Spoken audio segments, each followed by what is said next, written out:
ওয়ালাইকুম আসসালাম। ইদানিং হঠাৎ করে ভাইয়া সেলার্স অফ হয়ে গেছে, শুধু আমার না মার্কেটার। এটা আসলে ডিপেন্ডস, মানে একটা জিনিস হয় কি, ধরেন মানে Q4 এ যেমন আপনি আমি ব্যবসা করতে চাই, Q4 এ কিন্তু মানুষজন টাকা খরচ করে, তাই না? আমেরিকানরা প্রচুর পয়সা খরচ করে, অ্যান্ড মার্কেটাররাও প্রচুর ইনকাম করে। মার্কেটাররাও পেইড অ্যাডভার্টাইজমেন্টের বাজেট বাড়ায় দেয়, এবং কে কার সাথে বিড করবে সেই জায়গাতে মানে বিডিং চলে। ধরেন একটা ধরেন মতিঝিলে একটা বিলবোর্ড ফাঁকা আছে, হ্যাঁ? ওই বিলবোর্ডে যে কেউ অ্যাড দেখাইতে পারবে। এখন ওই বিলবোর্ডের জায়গায় আপনার কেয়া কসমেটিক্স এসে বললো যে আমি এই বিলবোর্ডটা ভাড়া নিব 3 লাখ টাকায়।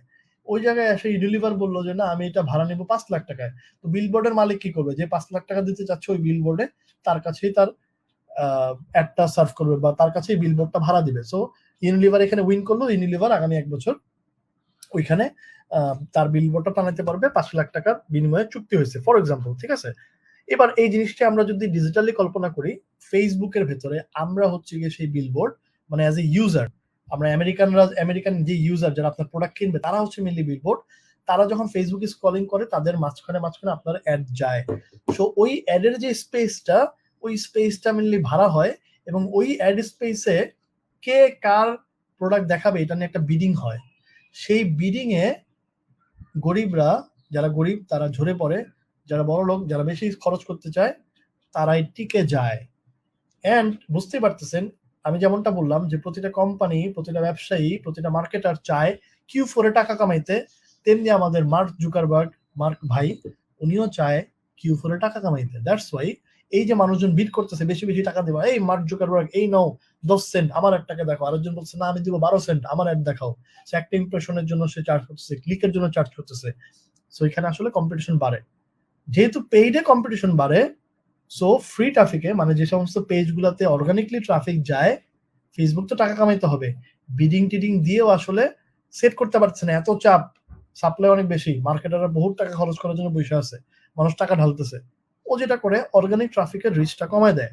সো যারা ফ্রি ট্রাফিকে কাজ করতেছেন, দিস ইজ দ্য থিং, যারা ফ্রি ট্রাফিকে কাজ করতেছেন তারা এই Q4 এ একটু অডিয়েন্স কম পাবেন, এটা খুবই নর্মাল, খুবই স্বাভাবিক। এজন্য কি করতে হবে?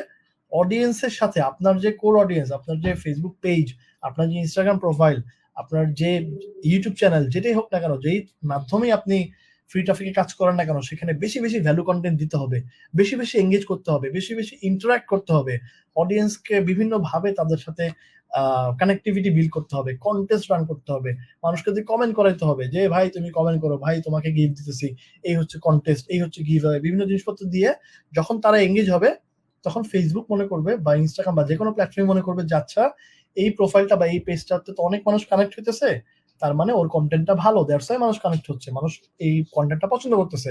সো ওই পেজটাকে তখন আরো বেশি বেশি রিচ দিবে।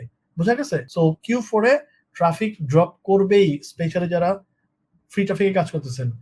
Q4 এ ট্রাফিকের প্রাইস বাড়বেই, যারা পেইড ট্রাফিকে কাজ করতেছেন তাদের খরচ বাড়েই, খরচ অলমোস্ট প্রায় মানে দ্বিগুণ হয়ে যায় সামটাইমস, হ্যাঁ?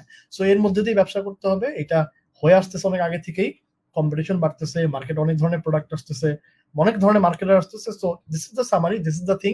দ্যাটস ওয়াই আমাদেরকে, যারা ফ্রি ট্রাফিকে কাজ করতেছি, তারা বেশি বেশি ফোকাস দিব হচ্ছে এঙ্গেজমেন্ট, ইন্টারাকশনে, এই জায়গায়। যারা পেইড ট্রাফিকে কাজ করতেছি, তারা বেশি বেশি ফোকাস দিব আমার প্রোডাক্টে যাতে জোস হয়। হাবিজাবি প্রোডাক্ট নিয়ে অযথা মার্কেটিং করে টাকা খরচ করে ফেসবুকের পকেটে টাকা দিয়ে লাভ নাই। আমাকে জোস প্রোডাক্ট, জোস ডিজাইন নিয়ে কাজ করতে হবে, যাতে করে অ্যাডভার্টাইজমেন্ট করলে, অল্প খরচ করলে যাতে আমাদের সাথে আমরা সেল জেনারেট করতে পারি।